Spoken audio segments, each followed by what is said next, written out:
All right. Hey, what's up, everyone? Serge here, and I'm really excited to introduce my guest for today. He's a strength coach, a paleo junkie, and a certified kettlebell instructor, among many other things. He is Pat Flynn, the founder of Chronicles of Strength.com, a blog dedicated to helping people grow stronger and leaner through a concept he calls fitness minimalism. Now, if you've ever done a search for a kettlebell workout online, you've undoubtedly come across one of Pat's many videos. And actually, that's how I first got introduced to him and his work. And I've been following his workouts ever since. Now, Pat is also the co-author of a brand new book titled Paleo Workout for Dummies, which just released, and we'll definitely be talking about this more in depth. So, Pat, let me first start by congratulating you on the release of your book. You must be both thrilled and exhausted at the same time. That pretty much sums it up, Serge. It's been a wild week, but I'm super excited. The book turned out better than I could have ever hoped, and I'm super excited to sit here and talk with you about it. Awesome. Well, we're happy to have you here, but for now, for those who haven't had the fortune of coming across you or your website or one of your many YouTube videos, can you tell us a little bit about yourself, just how you got started with strength coaching and kettlebell training in general?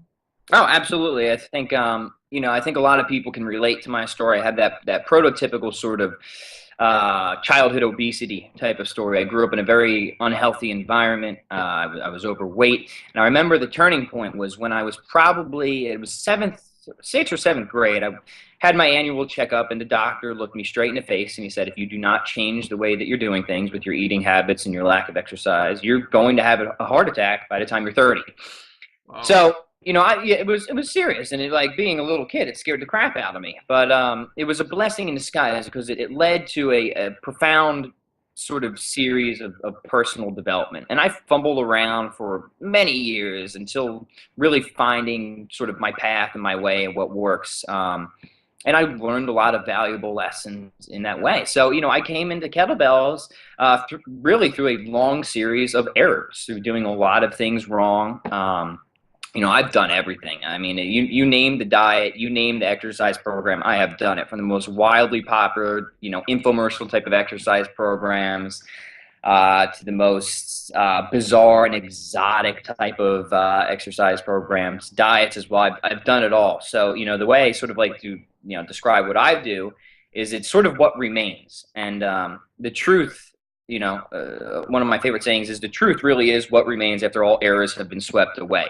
So what I really like and preach now is a very simplistic, very basic approach to strength and conditioning, and that's sort of my philosophy of a strength coach is this idea of minimalism, which I will sure get into. But Right. as far as kettlebells go, I started with the RKC. I still write for the RKC.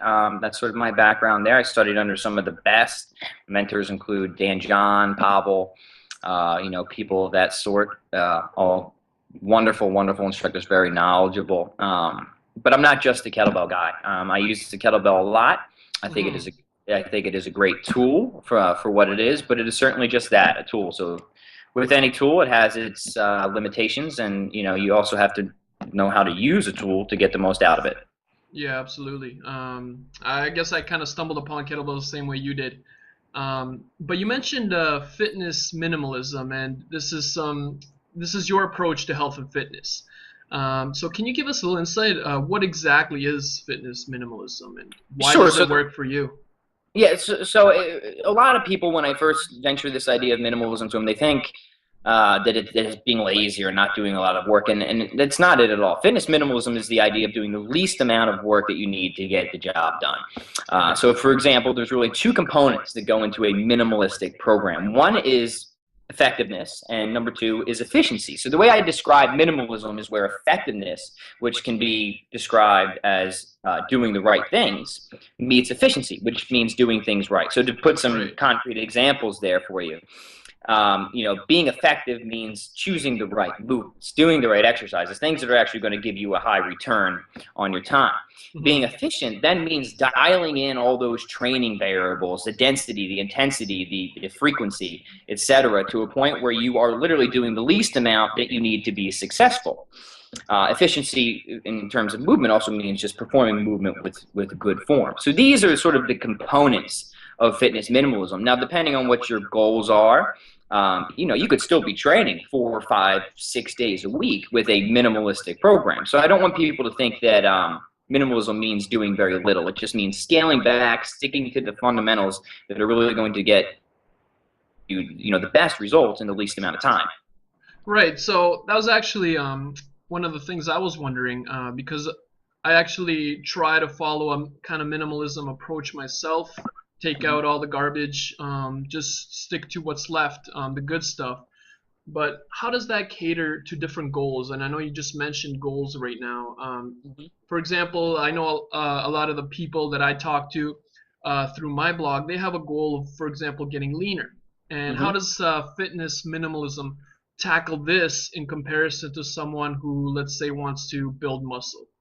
Sure. I mean, it's very simple, but the first point I want to make is the idea of actually setting goals themselves. So the first thing I ever do when I take on an online client is set some very clearly defined goals, because I learned very early on is if you don't know where the hell you're going, you're never going to get there. So the first thing that anybody has to decide is exactly where is point B, right? So I'm at point A, and where do I get to point B? This is a Dan Johnism. He taught me this profound concept of A and B, right? Yeah. So, when I say point B, get leaner is great, but what exactly is get leaner to somebody? Is it lose 2 pounds? I'm not a big fan of weight. Is it a reduction in 2% body fat? All right, that's a little better. So the first step that I make anybody do is set some very clearly defined, measurable, and attainable goals. Now, I'm sure that you are intimately familiar with this and already preach it. Are you a paleo type of guy yourself? Yes, I am. You are? Okay. Yeah. You called me maybe about a year, 2 years in between there. That's funny. You called me a paleo junkie, and for some amazing reason, I really have been lumped into this whole paleo realm, but I'm not that much of a paleo guy. I am. I eat completely paleo, but it's funny. You're just not about I've become very the term. Yeah, I've become very popular in the paleo community without marketing anything paleo except for the name of this book, which I didn't even entitle it that. Right. But anyways, to get back to the point, so the biggest component of getting lean or this or that will be the nutritional component. And I have a saying that any diet and any exercise program will improve in direct ratio to the number of things that you can keep out of it that should not be there, or that we can keep out of it. So for a diet, the paleo sort of framework works very well because, I don't really sit around and argue with people too much about, are grains good for you, are grains bad for you? I just make the point is, do you really need grains? And the answer really is no. There's not really anything in grains that we can't get elsewhere for fewer carbs, fewer calories, and a more nutrient-dense source. Right. So the paleo diet is really a great example of a minimalistic sort of scaled-back diet where we've taken everything out of it that we don't need. And, it's very similar to good writing, too. Good writing is very vigorous, concise. It doesn't have any unnecessary words, any unnecessary sentences. And I sort of liken that to a good diet and a good exercise program. You can just get stuff out of it rather than bringing stuff into it. It will improve literally in direct ratio to those number of things you can keep out of it and step out of it. So is that sort of what you were asking? Yeah. I mean, I love your, I guess, global approach in terms of minimalism. I mean, from how you stress your body to how you eat to how you write to how you do everything. I mean, I think it's definitely not easy. I can't imagine to get, I guess, to a certain level, but it's definitely something worth working towards. Yeah, I mean, it really, it goes back to the whole simple versus easy. What's simple, what's easy. Right. Minimalism is very, very simple, but at times it's not easy. So, take any of my minimalistic exercise programs. You'll typically have 5 or 6 big movements, and you just practice them in a very low rep, heavy, repetitious manner. It's simple, but it's not easy because one, you're doing the same thing, over and over and over, which this is how you get good at something. This is how you get strong. And I think a lot of people get very confused about that. They think they need variety, but you actually need the opposite of variety if you really want to excel at something and get good at it. So if I'm practicing the guitar or I'm learning the piano, I'm going to be doing the same drills, the same scales over and over and over and over again until I get proficient at it. This is how the brain and the body works. So the same thing is true with movement. If I want to get good at the deadlift, if I want a heavy deadlift, if I want to get strong pull-ups, then I need to be doing these movements over and over and over again. Variety does not make for a good strength type of program, but variety does make for some good conditioning, and that's where, you know, we can start to mess around with, you know, some aspects of variety there.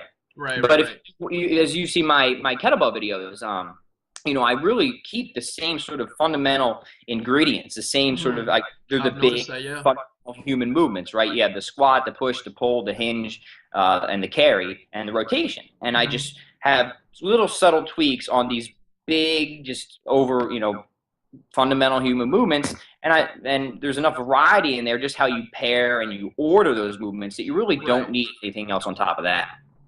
So you've mentioned some movements here. I'm just curious if, and I just like to ask people this, is if they could pick only 3 exercises that they could do for the rest of their life, what would yours be?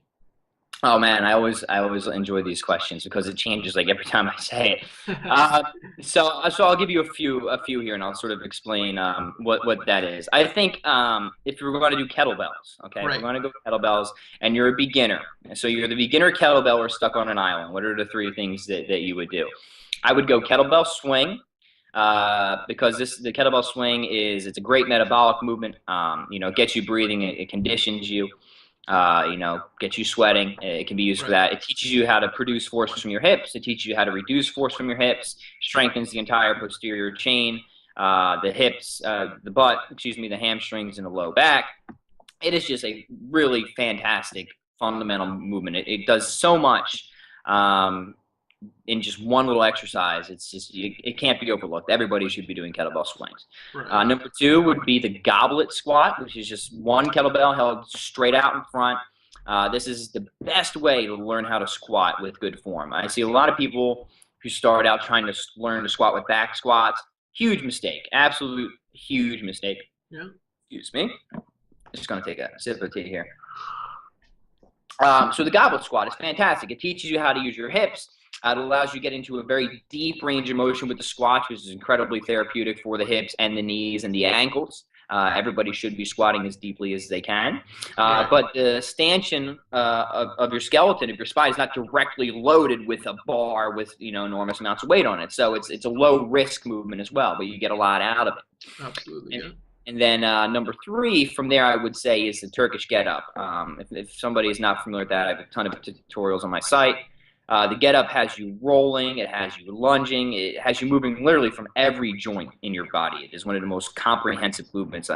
Trying to explain it right now would be very difficult. You really would have to go to my site and watch a tutorial. No, I mean, I'm pretty sure those kinds of things are easy to find right now. So I did a modified version of one of your workouts. It was kind of a kettlebell swing, kettlebell goblet squat ladder. So 10 squats, 10 goblet squat, or sorry, 10 swings, 10 goblet squats, 10 swings, 9 goblet squats. But I threw in mountain climbers as well. So I did 10 swings, 10 mountain climbers, 10 goblet squats, and then I moved down the ladder. It was intense, but that's the beauty of it. It was so simple. It took me just under 10 minutes, and I was in and out. So, and that's why I love, first of all, the kettlebell and just these kind of, I guess, simple workouts in general. Yeah, no, I think, I mean, that's awesome that you did that. But I mean, what, you had 3 movements, literally 3 movements. It probably took you no more than 15 minutes, and you got in this fantastic metabolic workout. And that's really all it should be, because, you know, despite what people want to think, overtraining is very, very real.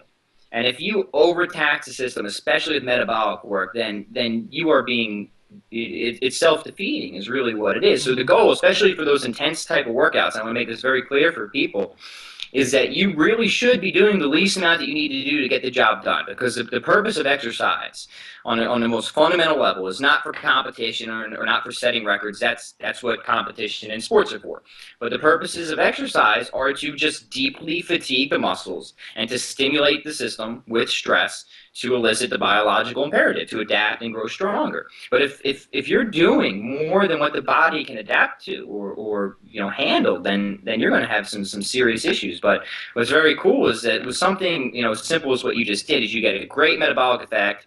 The muscles are deeply, deeply fatigued. If you're not going for too long, so you're going to have very positive response and growth hormone and all that. And this is something you can do pretty frequently and really reap the benefits of without risking, any of the wretches of overtraining. So what would you consider too much? If we were to use simple workouts like this, what is too much? So if we're sticking with metabolic work, so metabolic work would be like those very high intensity type of workouts where the goal is really to smoke the system. Yep. How much is too much for somebody is hard to say, but I can say that all most people really need is 2 to 3 days a week of that stuff, really anywhere between 15 to 30 minutes on each of those days. Now, some people, I admit, can really push the envelope with that. You see some very high-level CrossFitters who can really push the envelope with metabolic work. But then you also see people who get rhabdo and their kidneys fail and they die from this stuff. So the goal is, even if you can, it doesn't necessarily mean that you should. Right. Now, what I always say is if you start pushing, 4, 5, 6 days a week of this intense metabolic work, what I've seen is most people will start to run into overtraining, especially if they're doing intense hour-long or more than an hour-long workouts. They will start to push into overtraining. So just some signs to watch out for that. And again, shouldn't even be a problem because you shouldn't even have a desire to do this anyways. Of course, yeah. But if you a loss in libido, your sleep is poor, you feel overly stressed, your performance is low, you're moody, you're angry, you're tired all the time, you can't get enough coffee, enough stimulants, which you shouldn't need anyways. These are all signs that you are way overstressed and in need of some serious recovery. So I guess as a general rule, 1 to 3 days a week of the intense metabolic work is really all you need to get the benefits that people typically want to get from metabolic work, which is fat loss for the most part. And again, that all really goes back to good nutrition as well. Is if your nutrition is good, you're going to get 4 times the benefits from these metabolic workouts. If your nutrition is bad, then you'll get like 1/4 the benefits from the metabolic makes workout. A huge difference. Mm-hmm. So you mentioned, I guess, that one extreme of people pushing I guess past their limits. What about the other side? Now I have a lot of people that find it difficult to, I guess, find time, find the motivation they need to even do those small, intense workouts. What is, I guess, in terms of the whole minimalism approach, what's the philosophy or the strategy behind, I guess, motivation? So there's a couple different things, and this is something that I've really thought into a lot before. Is when it comes to putting somebody on an exercise program, I've worked with tons and tons of people of all levels of motivation before. The goal for yourself, and this is something that I've had trouble with before, especially when I was starting out, is people set enormously unreasonable expectations at first when they're first getting into exercise. And, the media hype and all the marketing, it really doesn't help with that when you see an infomercial that promises that you're going to, lose 20 pounds in 13 days. And, they show all these, ridiculous fitness models on there. People get very unreasonable expectations. And then when those expectations aren't met, because they're unreasonable, people get very disappointed and discouraged and demotivated. The other side of it is you want to set something that's exciting. You want to set a goal that's exciting so that way you actually get some motivation to start. But really, you need to be thinking long term for this sort of thing. You need to be sensible and reasonable in your approach, and you need to pick some sort of activity that is going to challenge you but enable you to be successful. And this is really the key. Right, so don't start out with some sort of workout or training program that is just beyond your means right now, because it'll challenge you and it will find your limits and you will fail and you'll get discouraged and you'll just go right back to where you were. So the key is to really find some sort of activity, and this could be as simple as just taking a brisk walk every day. Right. It doesn't have to be something crazy, but it has to be some activity that is going to challenge you but enable you to feel successful. Because when you're successful, right, that's what gets the ball rolling. You did it. You feel good. You've accomplished something. You can congratulate yourself. You don't have to feel bad because you didn't do the full workout or something or anything like that, because you didn't go, you didn't do 100 snatches in 5 minutes, your first kettlebell workout, right? Which I've heard people trying to do that before. It's ridiculous. So whatever level you're at and whatever level your viewers are at is be reasonable. Pick something that you know is going to be challenging, because you want to be challenged. This is how we grow, when we're made uncomfortable. Mm-hmm. At the same time, make sure it's something that you can be successful at. And then once you get that ball of motivation rolling, and once you really gain that confidence in yourself, then you can start to sort of increase the challenges from there. Yeah. So I guess the idea is really just get started, even if it's something really small. Absolutely. Enjoy it. Just something that's going to push you a little bit out of your comfort zone. Absolutely. I really think for people who haven't done exercising in a while, one of the best things you can do is just commit yourself to a brisk walk every day. It's incredibly therapeutic. Brisk walking is one of the healthiest things you can do. It gets you on the move. You recover from it quick. It doesn't even have to be that long, but it's just one of those small steps that will really get you started. Don't even worry about the kettlebells or the barbells or the one-arm push-ups or anything like that right now. Just get yourself moving in some way that is different, that's going to challenge you, but that you can succeed at. Yeah, I guess it fits into the whole minimalism system or approach, is just focus on what's simple. Mm-hmm. Because what's simple is more often than not the most effective and something that you'll get the most out of. So, Absolutely. Pat, I wanted to switch things up. So we talked about the exercise portion. I just wanted Mm-hmm. to touch on something that I read a lot about on your blog, and that's intermittent fasting. Now this is something that I do myself a lot, Great. and I'm curious when I meet other people that do intermittent fasting is what exactly is your fasting strategy? Why do you do it? When do you do it? And I guess more specifically, how do you do it in combination with exercise? Oh, okay. Well, this is all the sort of things Sorry, that it's a I love loaded to talk about. question, No, but this is great. But let me actually turn it on you real quick. And so, you tell me what type of fasting regimen do you follow right now? I do the 16-hour fast. So Okay. usually, I'll finish my dinner around 7:30ish. I'll leave a little extra than 16 hours, so I won't eat till maybe 12 p.m. the next day. So Yeah, usually I'll do that either um, if I haven't really stuck to my, I guess, dieting goals the previous day. So I'll use that as kind of to rebalance things. yeah. And I don't know. I try to do it at least a couple of times a week, so it really changes depending on how things are going. But I that's think what I typically stick to. I think you use a very interesting word there with rebalancing, and that's a way that I really like to describe fasting, because if you really trace fasting back, and I have my second book actually coming out through Wiley is on intermittent fasting, so I've done a tremendous amount of research, and some of the most interesting work I found on fasting will go back to Taoism and ancient Chinese medicine, and they Hmm. really describe everything in yin and yang, right? So fasting is the natural yin to the yang of being fed. So what fasting does, and why it's so good for you and so necessary, is it helps to restore balance between yin and yang, because Americans, well, humans, and a lot of humans, but mostly Americans, are wretchedly overfed. We have way too much yang. We eat too much, we eat too often, so we have this constant flux of being in a fed state, which Right. has an aging effect on the body. Hmm. Insulin's going too much, growth hormone is lowered. The effects are very, very deleterious of being in a constantly fed state. So fasting really does work to restore balance, and it does so in a couple of ways. And it's amazing, because it's nothing new. We've known that fasting is good for us for thousands and thousands of years. But science, quotes, is finally starting to catch up and really do some legitimate and very cool research on it. So, I Right. mean, we see now that, when we're in a fasted state, we do increase lipolysis, we burn more fat.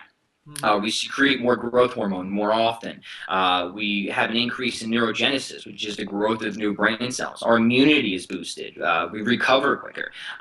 If there is anything that is close to a fountain of youth, it is Yeah. being in a fasted state. So one point that I really like to make is, don't even worry about fasting for weight loss at first. Fast for your health. Fasting is just one of the most, it's the world's oldest cure-all, is what it is. It's been used for all time. And that 16-hour approach even, which what is very interesting is in my research, I actually found that exact approach outlined in a book by Upton Sinclair, that same guy that wrote that book, The Jungle, back in 1911. It's called Wow. the No Breakfast Fasting Cure. It's the same exact thing, 16 hours off and an 8-hour eating window. So I hope that answers one of your questions. You have to remind me of something if Yeah, you guys yeah. want. So just let's say somebody wants to incorporate fasting into their lifestyle. Mm-hmm. How would they go about it? Is it something you just kind of jump into, or do you kind of progress into it? Do you maybe batch it, do a little bit here, then go back to your normal routine, do a little bit there? How would a beginner, I guess, approach this? So there's four methods that I outline in my upcoming book, but the overarching principle goes back to what we were just talking about before with motivation: is find something that you know is going to challenge you but will leave you successful. So for example, most people probably shouldn't go into a full 7-day fast. And now that's like super extreme. That's what monks do. Right. I don't even recommend that approach in any of my books, but there is a lot of merit behind it if you get Okay. that extreme. Most people also should probably not hop into a full 24-hour fast, even though that's very attainable and very reasonable. Most people should really start by just creating some space and breathing room between their meals. So instead of eating 5 meals a day, let's try and eat 4 meals a day. Instead of 4 meals a day, let's try and eat 3 meals a day. Instead of 3 meals a day, can we get it to two? Right? And then between like 2 and 3 meals a day is really the ideal. So that's really like the first step, is learning to create some space between your meals, so that way you can learn to feel what hunger is, right? Okay. And learn to deal with it and realize that it's not actually a bad thing. If you're used to a very frequent feeding schedule and your diet's very poor, then trying to go into a full fast, even just a micro fast, like a 16-hour fast, is probably going to be a very miserable experience at Yeah. first. So my first piece of advice is, start to create as much space between your meals as possible. So if you can get down to 2 or 3 meals a day and create as much space between them as Okay. you can. And And then then, I'm yep. sorry, I was just gonna say then. So you start with that, and what you said monks do? It said, let's say 7 days, 7 day a week fast. Mhm. What is I guess the normal range? Like, what should you aim for? So I actually follow the same approach as you. As I call it a micro fast because it's not a full fast. So it's 16 hours off, 8 hours on, and I Hmm. typically will fast through the morning hours. So no breakfast for me, a little bit of tea and a brisk walk and some joint mobility is my typical morning routine. Okay. And then I'll work out intensely around like 11 o'clock. This will be my strength training and my metabolic conditioning. And then at my first meal of the day will typically be around like in between the 12 and 1 o'clock time, and that will be also be my post-workout meal today. Now Okay. that's a great approach because you hit all the major like benefits that you want to hit. Training in a fasted state, which we can talk about in a little bit, which is hugely beneficial. Your first meal that you end your fast with, is your post-workout meal as well, which is going to go directly towards recovery purposes, etc. So that's one approach, and you can ease your way into that. You can just do it 1 day a week. You can do it 2 days a week. I do it almost every day of the week now. Okay. But I see most people can do it, comfortably and successfully 3 to 4 days a week is a good approach for that. Another approach that you can take that has gotten a lot of popularity recently is to take 1 day a week off of eating completely. So this is the So full it's 24 the hour. eat stop eat. I'm assuming kind of. Yeah, that's one of the popular titles for it, and Brad has done a very nice job of outlining it. Yeah. I definitely would recommend checking out his book. It's a very good piece of work. He has a ton of awesome research in there as well. Right. But the whole concept of intermittent fasting, of eating like that, has been around for literally thousands of years. So you can do a 24, you can do a 32-hour fast, is sort of pushing the limit of that. And you typically, if you're going to do a full 24-hour fast, once a week is good starting out. Some people can have success with 2 days a week. Any more than that, then I think you might want to just start considering a fast retreat. That's sort of what a lot of Taoists or monks will do, is they'll take just a week out of the year, or even 2 weeks out of the year, where they just fast for a week straight That's just to crazy. completely cleanse and purify the system. Now, I've never done that, so I can't Yeah. even speak to that experience. I don't have the character for it yet. It's something that I'm definitely toying around with, but I'm going to have to find some time where I can really dedicate a week to just do nothing but like chill out. Yeah, maybe not during your book release date, but Yeah, this would be like the absolute worst time to try a 1 week fast right now. But I really do believe, and I know a lot of people that have done it successfully, there is a tremendous merit to that. Because fasting works in a lot of the same ways that exercise does. Is it is a stressor, it is an acute stressor to the body. And it elicits the biological imperative. It really kickstarts all our natural rejuvenative and healing processes. So right. that's sort of what you really think that's some Yeah, good. so I guess the only other thing is just how do you combine it with exercise? You mentioned training in a fasted state. Is that something somebody should start moving towards? Is there merit to it? So how do you use it? Yeah, pretty much everything opposite that you've ever heard from conventional wisdom is true, which will always tell you to eat before your workout, eat during your workout. It's absolutely preposterous. Fasting and exercise, they work on very similar channels. So my joke is to say that they're like coffee and cigarettes. They actually increase the effects of each other, except for they're actually good for you. So one benefit that you can get from fasting or exercise, if you combine those two, you made it like doubly good. So, for example, neurogenesis, for example, which is the increase the birth of new brain cells, you actually get more of that when you combine fasting and exercise. Natural fat burning lipolysis is obviously increased when you combine fasting and exercise. Our muscle building gene, which is mTOR, it sort of acts like a spring, right? So this is a hard thing to explain, but mTOR, which is our muscle building gene, acts like a spring. When we exercise and we fast, that spring gets suppressed, and then it gets released when we eat. So the more we can actually suppress that spring, the more we potentiate or gain potential to build lean muscle mass. Now the best thing we can do to suppress that spring all the way is to combine fasting and exercise. So people are all worried about that fasting and exercise will make you lose all your muscle mass. Well, actually the opposite is what the research is what has shown to be true, because it will help your body to build more lean muscle mass efficiently. Now, I'm not a bodybuilder, I'm not a very big guy, but I will test it as being true. I have not lost any muscle mass, but have in fact gained lean muscle mass since I started combining fasting and exercise together. So, simple bullet points here is, yeah, you will burn more fat when you combine the two together. You have the potential to build more lean muscle mass. And I say the potential because calories, of course, still matter, and how much food you make still matters. And you initiate all of those, wonderful healing processes that come with both of those things together. So yes, I would recommend moving towards training in a fasted state. You don't have to do it every day of the week. So you do it in the since your training, I guess, is in the noon, it works nicely for you. What about people that train in the evenings? Maybe take a couple of hours in between, I guess, their pre-workout meal and then the actual workout. Yeah, so if you have a schedule that is not as as lax as mine, where I can go to the gym also whenever I want to get my workout, and this is very real because people are working a 9 to 5. So how do they make this work? There's a couple options. One is I actually recommend, rather than working out at night, work out first thing in the morning, right when you wake up, because you're already in a fasted state. Okay. Right, unless you had an IV in you throughout the night, you should be in a fasted state. This is also better biorhythmically, because when we're at night, we naturally want to get a little more parasympathetic. We want to rest. We want to digest, and we can kind of overstimulate the nervous system at a time when it might not want to be overstimulated. Okay. So in the morning is definitely a better time for that. So when you wake up, have a cup of green tea, go hit an intense workout, then have a post-workout meal. You should definitely have something post-workout. And then you can just continue your fast from there and maybe have, 1 or 2 more meals throughout the day. That would be my first recommended strategy for people who have, a schedule that's a little more strict. Okay. All right.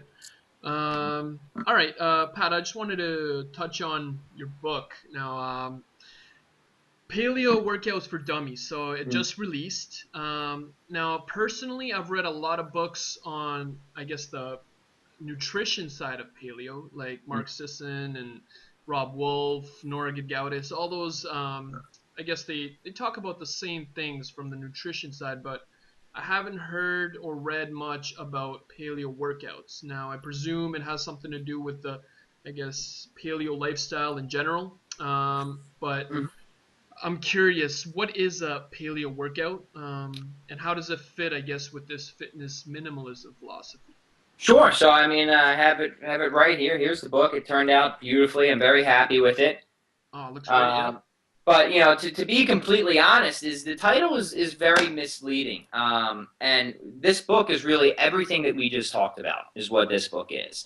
It is concrete examples of everything we just talked about. So exercise programs and workouts. You know, the term workout as it pertains to fitness minimalism and everything that I just described. And I talk about that in the book because the truth is you know, paleo has become a very popular term. And Wiley, who's the publisher of this book, you know, they really wanted to put something out that would fit within that paleo community. So I justify it by saying, hey, you know, I teach the fundamental human movements, you know, the movements that you know, you know, it's the way we're designed to move. Right. So that is how I sort of tie it in with the paleo brand. Now, do I really know what the caveman did? Absolutely not. I've never met one. I have no clue. This isn't a book about throwing spears or this or that. It's a book about fitness minimalism. My entire philosophy on it, which is, you know, we covered a good deal of that here. And then, you know, it's just meaty content from there. A lot of exercise programs, you know, tons of short, intense type of workouts like we just talked about with the swing and goblet squat ladder. There's probably like 50 to 100 of those in there. And I teach you how to take those and actually plug them into a program. So it's not arbitrary, right? I don't want to just, that's why the title workouts is a little misleading, because when I hear workouts, I think it's a little arbitrary. But this is a very structured program. I have beginner programs, advanced, intermediate. I have programs for people who, women who are expecting, for elderly, for athletes, you name it. And I show you how to really be successful on a minimalist training program. And then my co-author, Dr. Kellyanne, who has some really, really wonderful paleo books out there already. She did the entire nutrition section. And what makes this unique over some of the nutrition books on paleo is this is very much geared towards fueling the what we call the paleo athlete, or the avid actual exercise. Right. And my biggest thing with that is getting back to basics, even with paleo, because paleo I think has sort of been a little overdone, you know, not just from a marketing hype or something like that, but now you have people who are making, you know, paleo dessert cookbooks and things like this, and that's not what the point of paleo was to me. Paleo to me was getting back to the basics. You know, meat, leaves, and berries was essentially what really paleo means to me, and this is. You know, it's not about making paleo brownies or anything like that, but it's, you know, you talk about getting rid of stuff that's unnecessary, right? Exactly. Yeah. So here I am complaining about the title of my book, but you know, I'm super happy with how it turned out. You know, I can't wait to get you a copy. I'm sure you'll love it, and I know that anybody that reads this book, especially if they've enjoyed anything that we've talked about here, is going to get an absolute ton out of it, because the book is my brand. It is fitness minimalism, and I do tie in the whole, you know, primal living and primal sort of approach to it as well. So I hope that sort of summarizes Yeah. what we're asking for there. I guess the thing that really caught my attention about that book is, like I said, I've read many of these quote unquote paleo books, and many of them focus primarily on the nutrition side, which is very important. It's where you need to get started, where your main focus has to be. But none of these books talk about how to combine the rest of the picture. You know, how to get your workouts in, how to put everything together, and I think it's very, very needed. So yeah, I'm definitely looking forward to checking that out. I think, yeah, just to make one more point is, you know, like I said, I can only speculate what the caveman did, but the overriding philosophy here is, you know, you lift heavy some of the time, you work really hard occasionally, and then, you know, you stay on the move, you do light movement, brisk walking, joint mobility as much as you possibly can. And if somebody just sticks to that general structure, and I bet that's probably pretty similar to what the caveman's daily life was, a lot of very low-level activity, occasionally sprinting and fighting and lifting heavy things out every now and then, I guarantee that you're going to be successful, especially if you combine that with the nutrition portion as well. Right. Now, I guess in terms of your book, I was reading on your website. You have a pretty crazy promotion happening. And if I'm not mistaken, it's still on until December 2nd. Yeah. So maybe you can tell us just a bit about what you have up for grabs, just what the promotion is all about.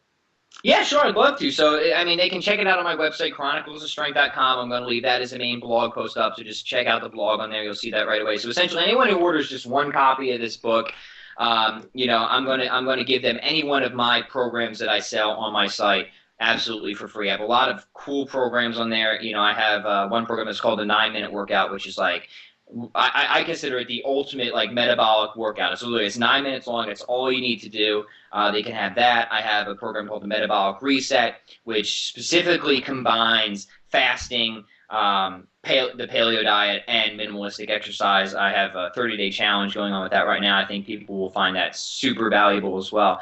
But what I'd like to do, for you, Serge, is just since you took the time to do this with me, is I'd like to offer a bonus to any of your viewers or readers as well. So if after they order this book, if they want to email me just with the subject line of your name, and they have to spell it right. Right, so that would be the challenge to them. They have to spell your name right. I'll throw in an added secret bonus in there as well. I'm not going to say what it is, but I'll do that. But they have to spell your name right in the email subject line, so that way I know it's them. You guys better know how to spell it. Yeah. So you'll have to post that. You have to write it out for them. Yeah. But also, there's some pretty cool incentives for bulk orders as well. If anyone orders 10 copies, I give them a private coaching call with me. For facility owners, if they do, and definitely get on this quick because I have a lot of these events booked up. I'm going to be all over New Jersey, Pennsylvania, Delaware, New York. I'm actually in Cleveland for the first time. I don't think I've ever been to Cleveland before doing an event. If anyone wants to buy 50 to 100 copies of the book, if you're a gym owner, then I will come out and do a workshop and book signing at your place. Travel expenses also have to be covered, but it's a good way for gym owners to create some buzz and to bring people into the gym there too. So I literally have some very list of incentives for any sort of order that you want to put. So definitely head over to chroniclesofstrength.com and take advantage of that because it expires in not too long. But for any of the readers, I want to give them that little special bonus too. Awesome. So you said purchase a book. Send an email to Pat. And Pat, what's your email? Yeah, you can do it to 2 emails. Mine is Pat Flynn at chroniclesofstrength.com. Or you could go to Christine Mooney at chroniclesofstrength.com. There's instructions right on the blog, so follow the instructions on the blog. The only thing that people who come from this video need to know is that in the subject line, instead of whatever I tell you to put normally, which are in the blog, put your name instead, Serge, just so I know. All right. Remember the correct spelling. And remember the correct spelling. I'll be Exactly. super strict at that. Awesome. Yeah, that sounds incredible, Pat. I appreciate what you've done, what you've created here. I think it's going to be a very useful resource for people, definitely for myself. Now, I have a kind of an unusual question, which I guess I try to do. With everyone that I speak to is just ask kind of an oddball question. And I've noticed on your blog and in some of your videos, you always have a stuffed beaver hanging around. Yes, I do. Let me see if I have one right here. Yeah. Now, Pat gives away, I'm assuming, a stuffed beaver to some lucky fans. Yeah. So go ahead. I'm just curious, where does the stuffed beaver come from? Oh, it's completely arbitrary. There's no rhyme or reason to it. So, what I love about my blog is it really gets a ton of interaction. There's a ton of great people in there. And, I really love learning from people as much as I like teaching people. And I love hearing people's experiences. So, this stuffed beaver is just something that I give away every now and then. I have a lady who actually makes them for me. It's just a little, funny little gift. To anybody who just comments and interacts on my blog. I send them out randomly, so people, I hope smile and laugh when they get one of these little guys in the mail. But the big point is I really, I love hearing people's experiences. I love when people add to the conversation. It's really insightful for me. And I love helping people out however I can. So, if you want a chance of winning a stuffed beaver, or you just want to, pick my brain about anything, just come over to my blog, drop a few comments, and I'd be happy to chat with you. Awesome. All right, Pat, I know you're a busy guy, so I'm going to let you go. But I want to say thank you very much on behalf of all of us here at Bloom to Fit for taking a moment out of your busy schedule just to sit down with me, talk about fitness, strength, minimalism, fasting, all these cool topics that we got to cover today. Now, is there anything else that you'd like to leave us with before we end this? No, I just want to say thank you. This has been an amazing time. I love chatting with people like yourself, who our philosophies are congruent, and even if they're not congruent, I love talking about this stuff, sharing this information. So, thank you, and I hope your viewers and readers really get something from it. I think they will. So there you have it, guys. Make sure you check out Pat's new book and the crazy promotion. It's happening till December 2nd. All the details, all the links that we've discussed, I'll post in the show notes, and I'll send you guys a link to that. So that's everything. Thank you, everyone, for joining. And Pat, take care, buddy. Thank you. Take care.